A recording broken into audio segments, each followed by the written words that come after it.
महत्त्वाची बातमी. मध्य रेल्वेवरील मुंबई विभागातील मोटर्समन्सनी जादा काम बंद आंदोलनाचा इशारा दिलाय. त्यामुळे सोमवारी लोकल सेवा कोलमडण्याची शक्यता वर्तवण्यात येतेय.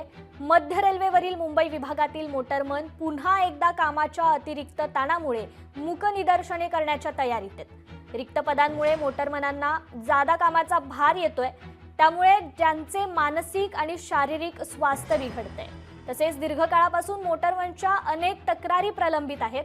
परिणामी 4 मे पासून नियमानुसार काम करण्याचा आणि कोणतेही जादा काम न करण्याचा निर्णय समस्त मोटरमननी घेतलाय.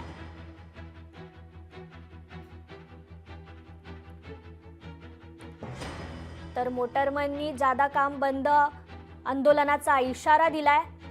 त्यामुळे आता सोमवारी लोकल सेवा कोलमडण्याची शक्यता वर्तवण्यात येतेय. रिक्त पदांमुळे मोटरमनांना जादा कामाचा भार होतोय. या संदर्भात आपण अधिक माहिती घेणार आहोत. आपले प्रतिनिधी चेतन ननावरे आपल्याशी जोडले गेलेले आहेत. चेतन, काय सांगाल याबद्दलची अधिक माहिती?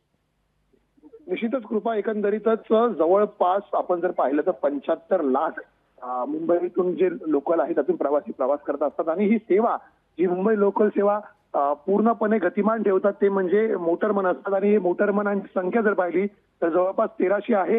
आणि अतिरिक्त काम या मोटरमनला करावं लागत आहे. आणि म्हणूनच सातत्याने मोटरमन संघटनेकडून मागणी करण्यात येत होती की जी रिक्त पदं आहेत, जी वाढत चाललेली आहेत, ती तात्काळ त्यांच्या संदर्भातील भरती करावी, जेणेकरून अतिरिक्त कामाचा ताण आहे तो कमी करता येऊ शकतो. मात्र या संदर्भात रेल्वे प्रशासनाकडून म्हणावा तसा प्रतिसाद मिळत नसल्यामुळे आता 4 तारखेपासून जेवढं वेतन आहे तेवढंच काम करण्याचा इशारा आहे तो दिलेला आहे. याचाच अर्थ अतिरिक्त काम कुठलाही मोटरमन करणार नाही. मात्र सध्या परिस्थिती पाहिली, जर मोटरमनने अतिरिक्त काम केलं नाही तर अनेक लोकल फेऱ्या आहेत त्या रद्द होऊ शकतात. आणि त्याचा फटका आहे तो रेल्वे प्रवाशांना मुंबईकरांना बसू शकतो. त्यामुळे आता या संदर्भात रेल्वे प्रशासन पुढाकार घेऊन नेमका काय तोडगा काढते हे पाहणं महत्वाचं असेल.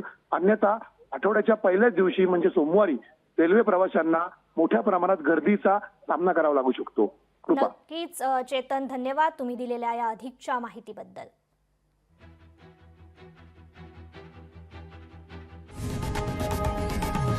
लोकशाही मराठी ऐका, पहा, जागरूक रहा.